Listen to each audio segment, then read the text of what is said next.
भारत माता की, भारत माता की, भारत माता की। नमस्कार, प्रभात साक्षी न्यूज सेटअप पर आप सभी का स्वागत है। प्रधानमंत्री नरेंद्र मोदी आज दिवाली के अवसर पर जवानों के बीच पहुंचे, उनके साथ दिवाली मनाई, खुशियां बांटी और प्रधानमंत्री बनने के बाद से नरेंद्र मोदी जिस तरह हर दिवाली पर जवानों के बीच जाते हैं, ये देखते ही बनता है। इस बार प्रधानमंत्री गुजरात के दौरे पर थे तो वो कच्छ में गए। भारत पाकिस्तान सीमा पर सर क्रीक इलाके में लक्की नाला क्षेत्र में प्रधानमंत्री नरेंद्र मोदी ने सेना, वायुसेना, नौसेना और बीएसएफ जवानों के साथ दिवाली मनाई। सबको अपने हाथ से मिठाई खिलाई और ये जो दृश्य है ये देखते ही बनते हैं।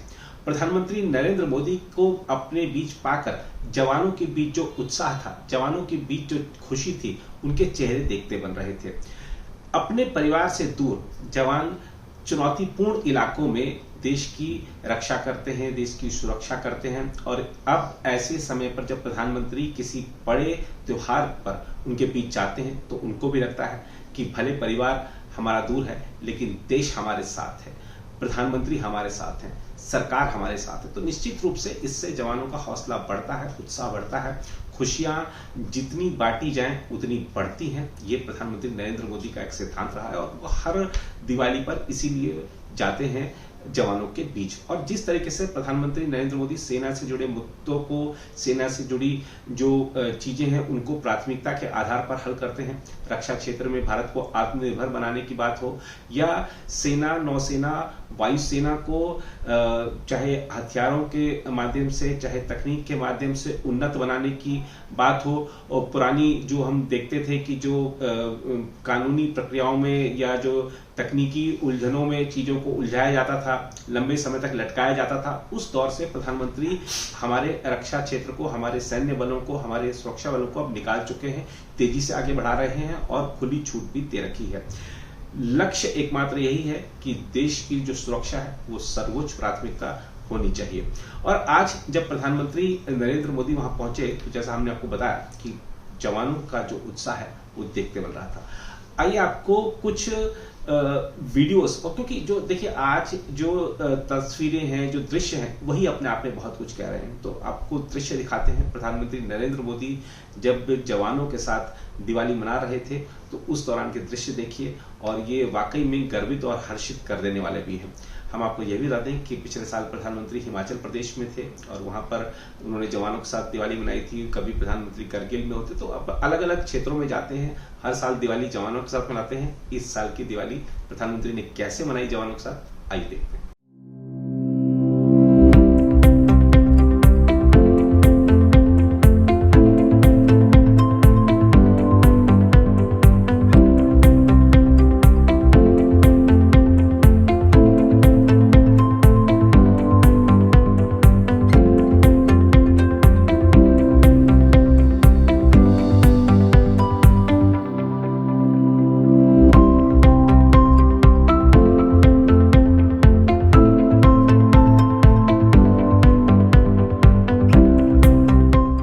की धरती पर देश की सेनाओं के साथ, सीमा सुरक्षा बल के साथ आपके बीच दीपावली, ये मेरा सौभाग्य है। आप सभी को दीपावली की बहुत बहुत बधाई। जब मैं दीपावली का पर्व आप लोगों के बीच मनाता हूं तो मेरी दीपावली की मिठास कई गुना बढ़ जाती है।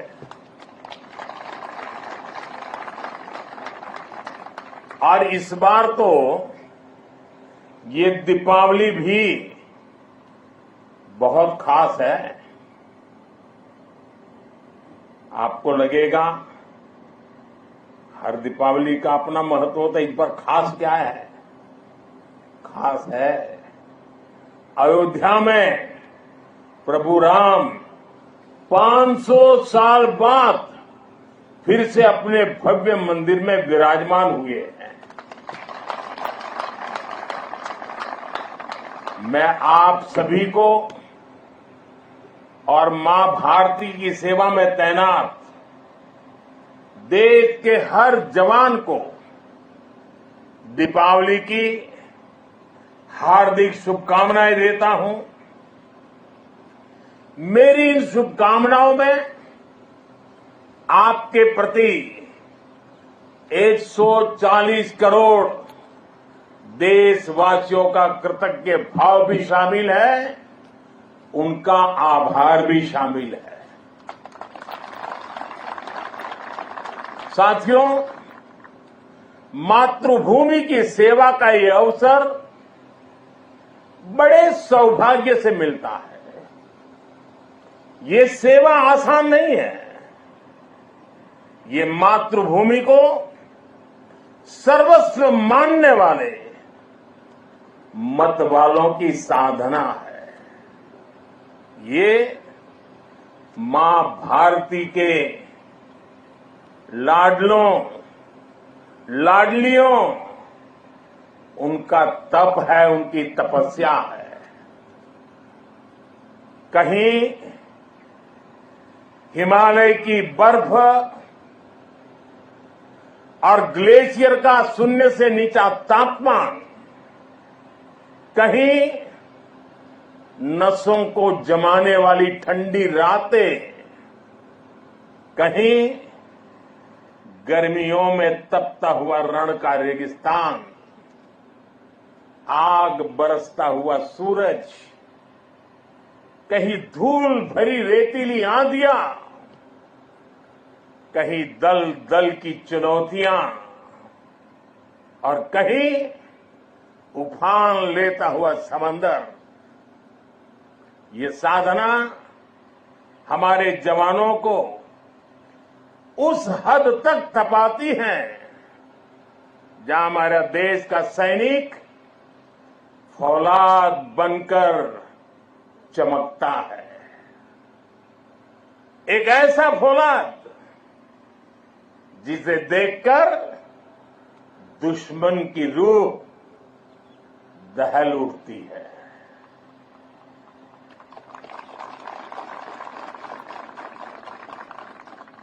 दुश्मन भी आपको देखकर सोचता है कि जो ऐसे क्रूरतम प्रहारों से विचलित नहीं हुआ,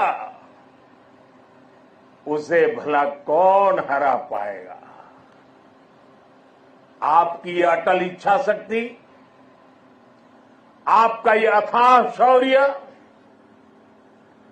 पराक्रम की पराकाष्ठा, देश जब आपको देखता है तो उसे सुरक्षा और शांति की गारंटी दिखाई देती है। दुनिया जब आपको देखती है तो उसे भारत की ताकत दिखाई देती है, और दुश्मन जब आपको देखता है तो उसे बुरे मंसूबों का अंत दिखाई देता है। आप जब जोश में दहाड़ते हैं तो आतंक के आका कांप जाते हैं। ये है मेरी सेना का, मेरे सुरक्षा बलों का पराक्रम। मुझे गर्व है हमारे जवानों ने हर मुश्किल से मुश्किल मौके पर अपने इस सामर्थ्य को सिद्ध किया है। साथियों, आज जब मैं कच्छ में खड़ा हूं तो यहां हमारी नेवी का जिक्र भी उतना ही स्वाभाविक हो जाता है। ये गुजरात का समुद्री तट देश की बहुत बड़ी ताकत है, इसलिए यहां की समुद्री सीमा भारत विरोधी षड्यंत्रों का सबसे ज्यादा सामना करती है। कच्छ के इसी क्षेत्र में भारत की अखंडता का उद्घोष करती ये सर क्रीक भी है। अतीत में इस क्षेत्र को रणभूमि बनाने की कोशिशें भी हुई। देश जानता है सर क्रीक पर दुश्मन की नापाक नजरें कब से टीकी है, लेकिन देश निश्चिंत भी है, क्योंकि सुरक्षा में आप तैनात है।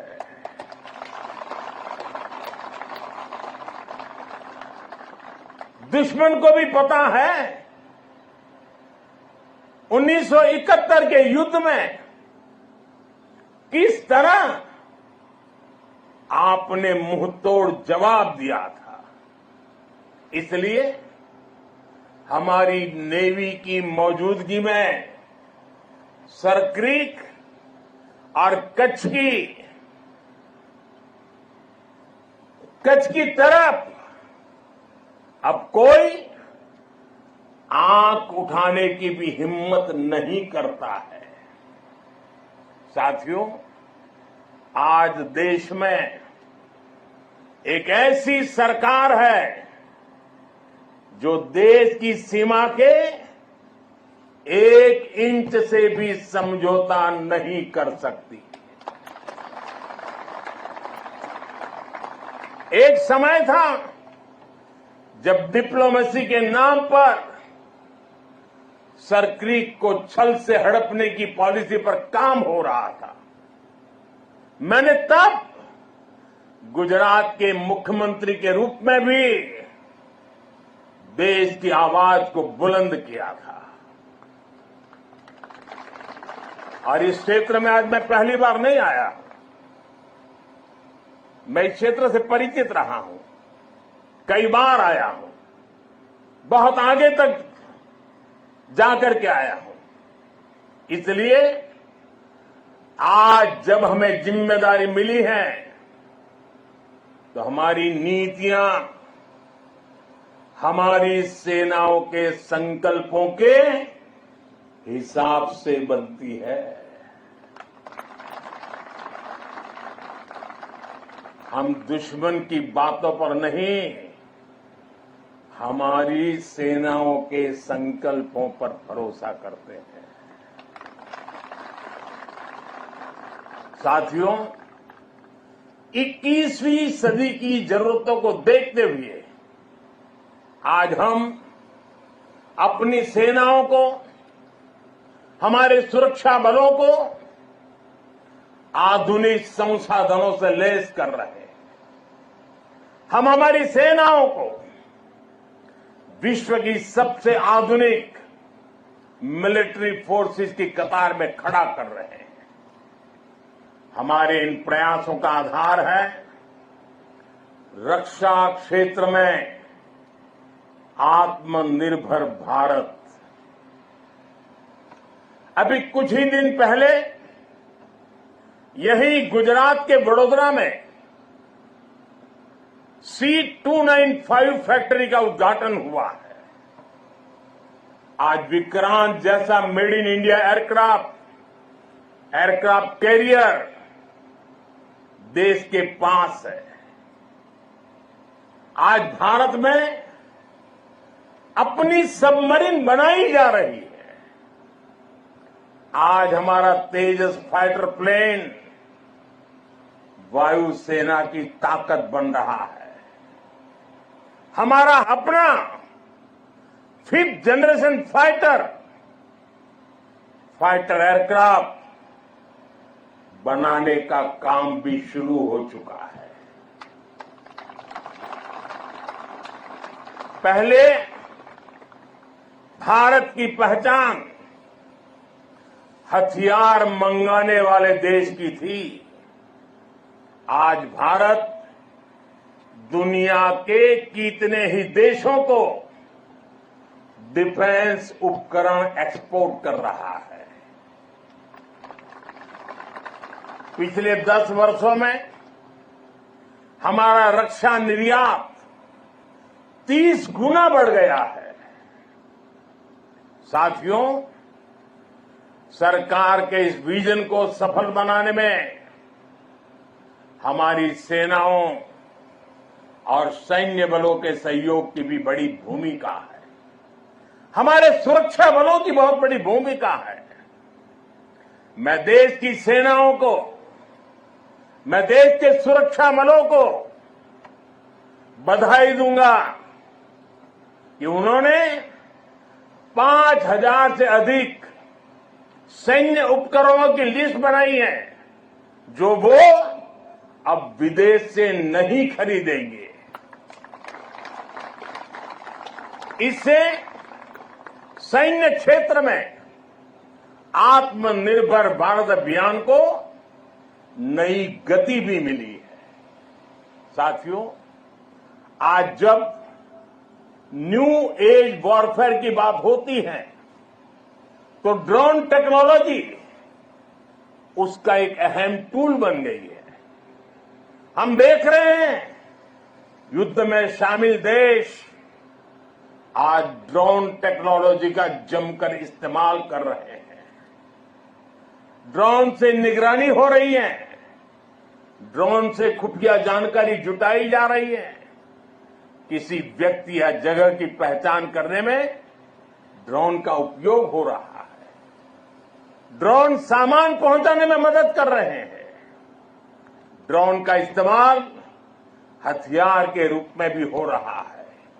इतना ही नहीं, ड्रोन पारंपरिक एयर डिफेंस के लिए भी चुनौती बनकर के उभर रहा है। ऐसे में भारत भी ड्रोन टेक्नोलॉजी की मदद से अपनी सेनाओं को, अपने सुरक्षा बलों को सशक्त कर रहा है। सरकार आज 3 सेनाओं के उपयोग में आने वाले प्रीडेटर ड्रोन खरीद रही है। ड्रोन के इस्तेमाल से जुड़ी स्ट्रेटेजी बनाई जा रही है और मुझे खुशी है कि कई भारतीय कंपनियां पूरी तरह से स्वदेशी ड्रोन बनाने में भी लगी है। ढेर सारे स्टार्टअप मैदान में आए हैं। साथियों, आज युद्ध की प्रकृति बदल रही है।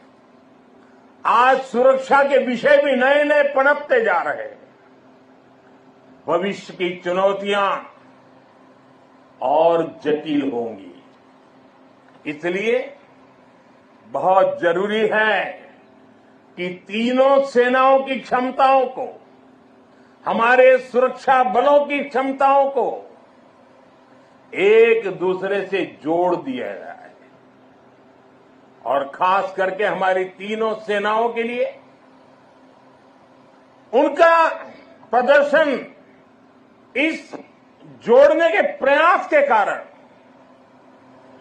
उनका सामर्थ्य कई गुना बेहतर हो जाएगा। और मैं कभी कभी कहता हूं कि एक आर्मी, एक एयरफोर्स और एक नेवी हमें एक नजर आते हैं, लेकिन उनका जब संयुक्त अभ्यास होता है तो एक नहीं 111 नजर आते हैं।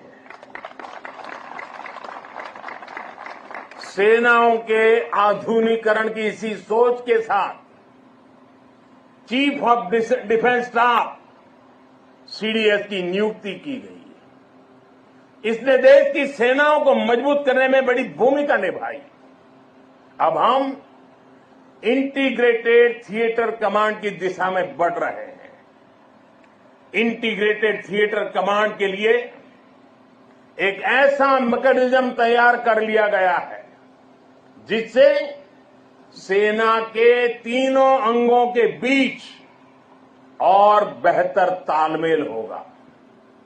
साथियों, हमारा संकल्प है नेशन फर्स्ट, राष्ट्र प्रथम। राष्ट्र की शुरुआत उसकी सीमाओं से होती है। इसलिए बॉर्डर इंफ्रास्ट्रक्चर का विकास देश की सबसे बड़ी प्राथमिकताओं में है। बीआरओ ने 80,000 किलोमीटर से ज्यादा सड़क का निर्माण किया है। लद्दाख और अरुणाचल प्रदेश में भी रणनीतिक रूप से महत्वपूर्ण सड़कें बनाई गई है। पिछले 10 वर्षों में बीआरओ ने 400 के आसपास बड़े पुल बनाए हैं। आप जानते हैं, देश के सबसे दूर दराज के इलाकों में ऑल वेदर कनेक्टिविटी के लिए हमारी सेनाओं के लिए टनल कितनी महत्वपूर्ण है। इसलिए पिछले 10 वर्षों में अटल और सेला जैसी सामरिक महत्व की अनेकों बड़ी सुरंगों का निर्माण पूरा किया है। बीआरओ देश के अलग अलग हिस्सों में टनल बनाने के काम को तेज गति से पूरा कर रहा है। साथियों, हमने सीमावर्ती गांवों को आखिरी गांव मानने की सोच भी बदली है। आज हम उन्हें देश का प्रथम गांव कहते हैं। आखिरी गांव नहीं, वो प्रथम गांव है। वाइब्रेंट विलेज योजना के तहत देश के प्रथम गांवों का विकास किया जा रहा है। वाइब्रेंट विलेज यानी सीमा पर बसे ऐसे वाइब्रेंट गांव जहां वाइब्रेंट भारत के प्रथम दर्शन हो। हमारा देश का तो ये विशेष सौभाग्य है कि हमारे ज्यादातर सीमावर्ती इलाकों को प्रकृति ने विशेष आशीर्वाद दिया है। वहां पर्यटन की अपार संभावनाएं हैं। हमें उसे तराशना है, निखारना है। इसके जरिए इन गांवों में बसे नागरिकों का जीवन बेहतर होगा, उन्हें नए अवसर मिलेंगे। वाइब्रेंट विलेज अभियान के जरिए हम ये होता देख रहे हैं। आप ही के यहां आसपास के जो दूर दराज के आखिरी गांव कहे जाते थे, जो आज पहले गांव है, वहां सीवीड का काम आपकी नजरों के सामने तेजी से बढ़ रहा है। सरकार ने भी मैंग्रोव के जंगलों के विस्तार के लिए कई कदम उठाए हैं। पिछले वर्ष लॉन्च की गई मिस्टी योजना पर सरकार तेजी से काम कर रही है। साथियों, यूनेस्को वर्ल्ड हेरिटेज साइट में हमारा धोलावीरा ये भी शामिल है, और वो तो हमारे देश के हजारों साल के सामर्थ्य की पहचान है। धौलावीरा में सिंधु घाटी की सभ्यता के अवशेष बताते हैं कि हजारों वर्ष पूर्व वो शहर कितने व्यवस्थित तरीके से बसा हुआ था। यही गुजरात के समुद्र से थोड़ी दूरी पर लोथल जैसे व्यापारिक केंद्रों ने भी एक समय में भारत की समृद्धि के अध्याय लिखे। लखपत में गुरु नानक देव जी की चरण रज है। कच्छ का कोटेश्वर महादेव मंदिर हो, माता आशापुरा का मंदिर हो, काला डूंगर पहाड़ी पर भगवान दत्तात्रेय का साक्षात दर्शन होता हो, या फिर कच्छ का रण उत्सव या सर क्रीक को देखने का उत्साह। कच्छ के एक जिले में ही पर्यटन का इतना पोटेंशियल है कि टूरिस्ट को पूरा हफ्ता भी कम पड़ जाए। उत्तर गुजरात की सीमा पर नड़ाबेट में हमने देखा है कि कैसे बॉर्डर टूरिज्म लोगों में छाया हुआ है। हमें ऐसी ही हर संभावना को साकार करना है। जब ऐसे स्थानों पर देश के अलग अलग हिस्सों से पर्यटक आते हैं, वो भारत के वो दो हिस्से आपस में कनेक्ट हो जाते हैं। वो पर्यटक अपने साथ राष्ट्रीय एकता का प्रवाह लेकर आता है और राष्ट्रीय एकता की ऊर्जा लेकर जाता है, और यहां एक भारत श्रेष्ठ भारत की भावना को जीवंत कर देता है। अपने क्षेत्र में जाकर के भी कर देता है। यही भावना हमारी राष्ट्रीय सुरक्षा का मजबूत आधार तैयार करती है। इसलिए कच्छ और दूसरे सीमावर्ती इलाकों को हमें विकास के नए मुकाम तक लेकर जाना है। जब हमारे सीमावर्ती क्षेत्र विकसित होंगे, वहां सुविधाएं होंगी, तो इससे यहां तैनात हमारे जवानों का लाइफ एक्सपीरियंस भी बेहतर होगा। साथियों, हमारा राष्ट्र जीवंत चेतना है, जिसे हम मां भारती के रूप में पूजते हैं। हमारे जवानों के तप और त्याग के कारण ही आज देश सुरक्षित है, देशवासी सुरक्षित है।